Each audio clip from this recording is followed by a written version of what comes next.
আসসালামু আলাইকুম। পরিসংখ্যান টেস্ট পেপার সলভ কোর্স ২০২৪ এর আজকের ক্লাসে সবাইকে স্বাগতম। আজকের ক্লাস হচ্ছে পরিসংখ্যান দ্বিতীয় পত্র থেকে দ্বিতীয় পত্র দ্বিতীয় অধ্যায় থেকে। পুরো ক্লাস জুড়ে সাথে থাকবো আমি সিফাত। আজকের ক্লাসে আমরা দ্বিতীয় পত্র দ্বিতীয় অধ্যায় থেকে দুটি বোর্ড কোশ্চেন সলভ করব। তাহলে শুরু করি। প্রথম বোর্ড কোশ্চেনে কি বলা হয়েছে? আমাদের প্রথম কোশ্চেনে বলা হয়েছে যে একটি বিচ্ছিন্ন দৈবচলক এক্স এর সম্ভাবনা অপেক্ষক P of X equals to X plus one divided by K, যেখানে এক্স এর ভ্যালু হইতেছে 1 2 3 4। এই যে এক্স এর ভ্যালুগুলো এইভাবে দেওয়া আছে, তার মানে আমরা বুঝতে পারতেছি এটা হচ্ছে বিচ্ছিন্ন দৈবচলক। বিচ্ছিন্ন দৈবচলক। গ নম্বরে আমাদের থেকে কি বলা হয়েছে? এখানে আমাদের গ নম্বরে বলা হয়েছে যে কে এর মান নির্ণয় করতে। তাহলে আমরা সমাধানটা শুরু করি। গ নাম্বার, এখানে আমাদের উদ্দীপকে কি বলা আছে যে এক্স এর সম্ভাবনা অপেক্ষক। আচ্ছা, দেয়া আছে কি? দেয়া আছে P of X is equals to X plus one divided by K. এখন এটা যেহেতু একটা সম্ভাবনা অপেক্ষক বলে দেওয়া আছে, আমরা জানি একটা বিচ্ছিন্ন দৈবচলকের ক্ষেত্রে যদি কোনো ফাংশনকে সম্ভাবনা অপেক্ষক বলা হয়, তখন আমরা জানি সে এই শর্তটা মানে summation P of X equals two one, এই শর্তটা মানে। তাহলে প্রশ্ন মতে বা আমরা জানিও লিখতে পারি, আমরা জানি যে summation P of X equals two one, বা এক্স এর মান কত থেকে কত, এই যে এক্স এর মান 1 থেকে নিয়ে 4 পর্যন্ত। তাহলে আমরা এখানে যেহেতু সামেশন, তাহলে প্রত্যেকটা মান নিয়ে এগুলোকে যোগ করব। কিভাবে? যে এরকম P of 1 plus P of 2 plus P of 3 plus P of 4, মানে এক্স এর জায়গায় আমরা 1 2 3 4 বসালাম আর সবগুলোকে আমরা যোগ করে দিলাম, যেহেতু আমরা এখানে সামেশন ইউজ করতেছি, ইকুয়ালস টু 1। বা এখন আমাদের যে ফাংশনটা আছে, এই যে এই ফাংশনে আমরা এক্স এর জায়গায় এখানে কত বসাইছি? এখানে 1 বসাইছি। তাহলে এখানেও ফাংশনে এক্স, শুধু এক্স এর জায়গায় 1 বসাবো, বাকি সব ঠিক থাকবে। তাহলে এখানে হবে 1 প্লাস 1 ডিভাইডেড বাই কে। তাহলে এখানে হবে যেহেতু 2 আছে, তাহলে 2 প্লাস 1 ডিভাইডেড বাই কে। এখানে হবে 3 প্লাস 1 ডিভাইডেড বাই কে। তারপর এখানে হবে 4 plus 1 divided by k equals to 1। বা এখানে যদি আমরা খেয়াল করি, এখানে লসাগু হইতেছে কে, আর উপরে যদি আমরা যোগ করি, এখানে আসতেছে 2। তাহলে এখানে 2 প্লাস এখানে আসতেছে, পরে আসতেছে 3 প্লাস এরপরে আসতেছে 4 প্লাস এরপরে আসতেছে 5 ইকুয়ালস টু 1। বা এখানে আমরা এই যে কে এখানে গুণ হয়ে যেতেছে, কে এই কে এর সাথে 1 গুণ করলে কে ইকুয়ালস টু এই 1 এর নিচে মনে মনে 1 আছে, তাহলে এটার সাথে এটা গুণ হয়ে যাবে। এই সবগুলো যদি আমরা যোগ করি, তাহলে যোগ করলে এগুলোর যোগফল আমরা পাবো হইতেছে 14। তাহলে 14 সাথে 1 গুণ করলে এখানে আমরা পেয়ে যাবো 14। তাহলে কে এর ভ্যালু পেয়ে গেলাম 14। এটাই আমাদের কাঙ্ক্ষিত অ্যান্সার। শেষ। তারপর ঘ নাম্বার কি বলছে? ঘ নাম্বার বলছে যে পি অফ এক্স একটি সম্ভাবনা অপেক্ষক কিনা মন্তব্য করো। তাহলে আমরা দেখব যে পি অফ এক্স এই শর্তটা ফুলফিল করতেছি কিনা, এটা আমরা ঘ নাম্বারে দেখব। তাহলে এই শর্তটা ফুলফিল করার আগে আমরা যে কে এর ভ্যালুটা পাইছিলাম, সেটা ইউজ করে আমরা একটা সম্ভাবনা বিন্যাসটা এঁকে নিই। যে আমরা গতে কি পেয়েছিলাম যে কে সমান সমান 14। তাহলে এক্স এর মান এখানে কত কত দেওয়া আছে? এক্স এর মান দেওয়া আছে 1 2 3 আর 4। তখন যখন এক্স এর মান আমার এখানে, আমাদের তাহলে ফাংশনটা কি দাঁড়ায়? তাহলে ফাংশনটা এরকম দাঁড়ায় যে পি অফ এক্স সমান সমান এক্স প্লাস 1 ডিভাইডেড বাই 14। তাহলে আমাদের যখন এক্স এর মান 1, তখন আমাদের পি অফ এক্স এর মান কত? এই যে 1 আর 1 যোগ করলে হয় 2, নিচে আছে 14। তাহলে আমরা এখানে বলতে পারি 2 ডিভাইডেড বাই 14।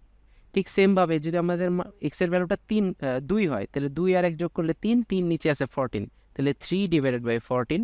এটা হবে 4 ডিভাইডেড বাই 14, এটা হবে 5 ডিভাইডেড বাই 14। এখন আমরা জানি যে এইখানে আমাদের যদি এটা সম্ভাবনা অপেক্ষক হইতে হয়, তাহলে এটাকে দুইটা শর্ত ফুলফিল করতে হয়। এক নাম্বার শর্ত হইতেছে যে P of X is greater or equal 0 হইতে হয়। আর 2 নাম্বার শর্ত হইতেছে সামেশন, এই যে এই শর্তটা, summation P of X equals to 1 হইতে হয়। এখন আমরা যদি দেখি যে পি অফ এক্স, এই যে এখানে যে সম্ভাবনাগুলো পাইছি আমরা, এখানে প্রত্যেকটা সম্ভাবনা কিন্তু 0 থেকে বড়। তাহলে 1 নাম্বার শর্তটা ফুলফিল করছে। এখন দেখবো আমরা যে 2 নাম্বার শর্তটা ফুলফিল করতেছি কিনা। তাহলে আমরা যদি সামেশন পি অফ এক্সটা নির্ণয় করি, তাহলে সামেশন পি অফ এক্স সমান সমান কত পেয়েছি আমরা? এই যে মানে এই যে এক্স এর মান পি অফ 1 প্লাস এই যে এই লাইনের মতো P of 2 plus P of 3 plus P of 4, মানে এক্স এর মান 4টা দেওয়া আছে, সেই 4টা তুললাম। যখন পি অফ 1 মানে এক্স এর মান 1, তখন আমাদের সম্ভাবনা কত? 2/14, তাহলে এখানে লিখবো 2/14 প্লাস এখানে আছে 3/14, 3 এর জন্য, সরি 2 এর জন্য, 3 এর জন্য আছে 4/14, এখানে 14, আর 4 এর জন্য আছে 5/14। এটা যদি আমরা লসাগু করি, এখানে আছে 14 আর এখানে আছে 2 যোগ 3 যোগ 4 যোগ 5, তাহলে আমাদের আসে 14/14, তাহলে মানে কত আসতেছে? 1। তাহলে এই দুইটা শর্ত ফুলফিল করলো, মানে যে এটারই 1 কিন্তু 1 আসছে, তার মানে আমাদের এই দুইটা শর্ত ফুলফিল করার মানে আমাদের যে ফাংশনটা দেওয়া আছে পি অফ এক্স, এটা একটা সম্ভাবনা অপেক্ষক। তাহলে এই ছিল আমাদের প্রথম বোর্ড কোশ্চেনটা। তারপর আমরা যদি আমাদের সেকেন্ড বোর্ড কোশ্চেনে যাই, এখানে কি বলছে যে নিপাত 3টি মুদ্রা নিক্ষেপ করলো, এক্স দৈবচলক মুদ্রায় হেডের সংখ্যা নির্ণয় করে। যে আমরা এই জিনিসটা হাইলাইট করব, এক্স হচ্ছে মুদ্রায় হেডের সংখ্যা নির্ণয় করে, যেটা হচ্ছে দৈবচলকটা। আর সে একটা বললো যে একটা সম্পর্ক স্থাপন করছে, সেটা হচ্ছে এইরকম। এখন আমাদের গ নাম্বার বলছে যে দৈবচলকের সম্ভাবনা বিন্যাস নির্ণয় করতে। সম্ভাবনা বিন্যাস নির্ণয় করার আগে আমাদের তো আগে নমুনা ক্ষেত্রটা বের করতে হবে। তাহলে গ নাম্বার আমরা শুরু করি। গ নাম্বারের ক্ষেত্রে আমরা আগে নমুনা ক্ষেত্রটা বের করি, নমুনা ক্ষেত্র। আচ্ছা, এখানে যেহেতু 3টা মুদ্রা নিক্ষেপ করা হয়েছে, তাহলে আমরা নমুনা ক্ষেত্রকে টোটাল এস ধরে নিলাম। এখানে আমরা 2টি মুদ্রা নিলাম, 2টি মুদ্রা। আমরা জানি 2টা মুদ্রা নিক্ষেপ করলে কি কি ঘটনা হয়? 2টা হেড আসে, অথবা একটা হেড একটা টেল আসে, অথবা টেল হেড আসে, অথবা টেল টেল আসে। আর আরেক যেহেতু 3বার 2টা নিচে আরেকটা নিতে হবে, তাহলে একটা মুদ্রা এখানে নেই, একটা মুদ্রা যদি এখানে নেই, একটা মুদ্রায় কি কি আসে? একটা হেড আসে, একটা টেল আসে। তাহলে আমরা সরি একটা টেল হবে, এটা টেল। এখন আমরা দেখি যে 2টা যদি মিক্স করি, এখানে আসবে 3টা এইচ, এখানে একটা এইচ একটা টি, আর এখানে আসবে এইচ, তারপরে এখানে টি এইচ, আর এখানে আসে এইচ, এখানে আছে টি টি, আর এখানে আছে এইচ, তারপর হইতেছে এখানে আছে এইচ এইচ, তারপরে আছে টি, এখানে আছে এইচ টি, তারপরে আছে টি, তারপরে এখানে টি এইচ, তারপরে এখানে টি, তারপরে এখানে টি টি, আর এখানে একটা টি, মানে 3টা টি। তাহলে আমরা এখানে কয়টা দেখতে পারতেছি যে নাম্বার অফ এস সমান সমান কত? নাম্বার অফ এস মানে এস এর মোট ঘটনা কয়টা? এই যে এই লাইন বাদ, এই লাইনও বাদ, কারণ এটা তো না, আমরা নিতেছি 3টার জন্য, 3টার জন্য হইতেছে এই যে এখানে আছে 4টা, এখানে আছে 4টা, মোট হইতেছে 8টি। এখন আমাদের দেখতে হবে যে এখানে আমাদের হেড এক্স নমুনা ক্ষেত্রের জন্য, নমুনার ক্ষেত্রের মধ্যে আমাদের এখানে কি বলছে যে এক্স দৈবচলক মুদ্রায় হেডের সংখ্যা নির্ণয় করে। এখন মুদ্রায় যদি হেডের সংখ্যা নির্ণয় করে, তাহলে এক্স সমান সমান আমরা কি পাই? এখানে আমরা যদি এই নমুনা ক্ষেত্রটা একটু ভালো করে খেয়াল করি, হেড আছে কয়টা কয়টা? এই যে এইটা একটা ঘটনা আছে যেখানে একটাও হেড নাই, মানে হেড শূন্যটা আছে, এটা হইতে পারে। এমন একটা ঘটনা আছে যেখানে একটা হেড আছে, তার মানে হেড একটা আছে, এমন ঘটনা আছে। অথবা এমনও ঘটনা আছে যেখানে হেড 2টা আছে, যেমন এখানে 2টা, আবার এইখানে 2টা, তাহলে এরকম হেড 2টাও আসে। আবার এমনও ঘটনা আছে যেখানে হেড 3টা আসছে, মানে এক্সের ভ্যালু আমরা কত কত পাইলাম? 0 1 2 3। কীভাবে পাইলাম আবারও বলি, এখানে কি বলে দিছে যে এক্স দৈবচলক মুদ্রায় হেডের সংখ্যা। তাহলে মুদ্রায় হেডের সংখ্যা কি কি আসতে পারে? এই একটা ঘটনা আছে হেড নাই, মানে শূন্যটা হেড। এমন ঘটনা আছে হেড একটা আছে, তাহলে হেড 1, একটা হেড মানে 1। এমন ঘটনা আছে হেড 2টা, তাহলে এমন তার জন্য হইতেছে 2। আর এমন ঘটনা আছে যেখানে হেড 3টা, এমন ঘটনার জন্য 3। তাহলে আমরা এক্স এর ভ্যালু পাইলাম। এখন যদি আমরা হইতেছে নির্ণয় করি, যে সম্ভাবনা বিন্যাসটা নির্ণয় করি, সম্ভাবনা বিন্যাস কিভাবে নির্ণয় করে? এই যে এর আগের পেজে যদি আমরা একটু খেয়াল করি, আগের সৃজনশীলটা, এই যে এটা যেটা নির্ণয় করছিলাম, এইটাই হইতেছে সম্ভাবনা বিন্যাস। এরকম সম্ভাবনা বিন্যাসটা হবে যে প্রথমে আমরা নিব হইতেছে এক্স এর ভ্যালু কি কি পাইছি? আমরা এক্স এর ভ্যালু পাইছি 0 1 2 3। আর এক্স এর জন্য আমরা কি বের করব? সম্ভাবনা। আচ্ছা, শূন্য মানে একটাও হেড নাই। এখানে এমন ঘটনা কয়টা আছে? আমরা যদি খেয়াল করি, আমরা দেখতে পারবো যে এমন ঘটনা মাত্র একটা আছে। তাহলে আমরা জানি সম্ভাবনার সূত্র কি? সম্ভাবনা মানে হইতেছে অনুকূল ঘটনা ডিভাইডেড বাই মোট সম্ভাব্য ঘটনা। তাহলে আমরা যেহেতু এখানে সম্ভাবনা নির্ণয় করব, আমরা যে মোট সম্ভাব্য ঘটনা এখানে কয়টা? 8টা। তাহলে এখানে সবসময় নিচে 8 বসবে, কারণ নিচে আমরা মোট সম্ভাব্য ঘটনা বসাবো। আর উপরে আমরা কি বসাবো? উপরে আমরা বসাবো এইভাবে যে শূন্যটা হেড আছে, এমন ঘটনা কয়টা? মানে একটাও হেড নাই, এমন ঘটনা একটা আছে। তাহলে এই যে এখানে বসবো 1। তারপরে 1 মানে একটা হেড আছে, এমন ঘটনা কয়টা? এমন ঘটনা যদি আমরা দেখি যে এখানে একটা হেড একটা, এখানে একটা হেড 2টা, আর এখানে একটা হেড 3টা, মানে 3টা ঘটনা আছে। এখানে হবে 3/8।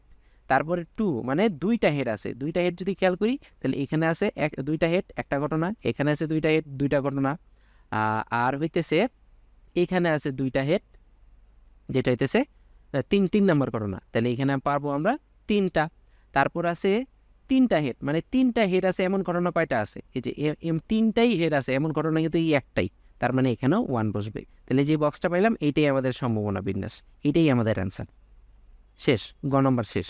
তারপর ঘ নাম্বার কি বলছে, ঘ নাম্বার আমাদের বলছে যে এখানে আমাদের বলছে যে এটা সমান সমান এটা নয়, মানে এই সম্পর্কটা স্থাপন করতে কি, যে probability of 0 lesser equal x lesser equal 1 is not equals to probability of 2 lesser equal x lesser equal 3। তাহলে আমরা দেখি এখন লেফট হ্যান্ড সাইডটা আগে তুলি। লেফট হ্যান্ড সাইড কি আছে, probability of 0 lesser equal x lesser equal 1। আচ্ছা, এটার মানে হইতেছে আমরা প্রবাবিলিটি নিব যেখানে এক্সের মান 0 এবং 1, 0 আর 1-এর মধ্যে আছে, মানে 0ও নিতে পারবো 1ও নিতে পারবো। যেহেতু এটা একটা ডিসক্রিট বা অবিচ্ছিন্ন দৈর্ঘ্য চলক, তাহলে এখানে সামেশন হবে। তার মানে আমি এখানে লিখতে পারি যে পি অফ এক্স সমান সমান 0, মানে এক্সের মান আমি 0 নিতে পারবো, প্লাস আর এক্সের মানটা পি অফ এক্স সমান সমান আমি 1 নিতে পারবো। এই দুইটাই কিন্তু নিতে পারবো, এছাড়া কিন্তু আমি নিতে পারবো না। আচ্ছা, যখন আমার এক্সের মান 0 তখন আমার সম্ভাবনা কত, 1/8, তাহলে বসাই দিলাম 1/8। আবার এক্সের মান যখন আমার 1 তখন আমার প্রবাবিলিটি কত, পি অফ এক্স কত, 3/8, তাহলে বসাই দিলাম 3/8। তাহলে আমরা এটা কিন্তু আমরা উপরের নমুনা এই যে সম্ভাবনা বিন্যাস থেকে লিখতেছি। তাহলে এখানে আমরা যোগ করলে এখানে আসবে 8, এখানে 1 + 3 মানে হচ্ছে 4/8, মানে এখানে পাবো আমরা হাফ। আবার যদি আমরা রাইট হ্যান্ড সাইড করি তাহলে সেখানে আছে probability of 2 lesser equal x lesser equal 3। এখানে আমরা দেখি যে আমরা 2 নিতে পারবো আর 3 নিতে পারবো, তাহলে এখানে হবে প্রবাবিলিটি অফ এক্স সমান সমান 2 প্লাস প্রবাবিলিটি অফ এক্স সমান সমান 3। তাহলে এটা আমরা উপর থেকে বসাই যে এক্সের মান যখন 2 তখন সম্ভাবনা কত, 3/8, প্লাস আবার এক্সের মান যখন 3 তখন সম্ভাবনা কত, 1/8, তাহলে 1/8 ইকুয়ালস টু, তাহলে এখানে আমরা পাবো 3 + 1, তার মানে 4/8, মানে কত পাইতেছি, হাফ। তাইলে আমরা কি পাইতেছি, আমরা তো পাইতেছি লেফট হ্যান্ড সাইড আর রাইট হ্যান্ড সাইড সমান হয়ে গেছে। এই যে সরি, এখানে 1/2 হবে, আমরা লেফট হ্যান্ড সাইড আর রাইট হ্যান্ড সাইড সমান পাইতেছি, কিন্তু এখানে বলছে সমান নয়, তার মানে উদ্দীপকে নিপা যে মন্তব্যটা করছে তা সঠিক নয়। নিপার মন্তব্য সঠিক নয়। এই হইতেছে আমাদের সেকেন্ড বোর্ড কোশ্চেনটা। তাহলে আজকের ক্লাস এই পর্যন্তই। সবাইকে ধন্যবাদ। আসসালামু আলাইকুম।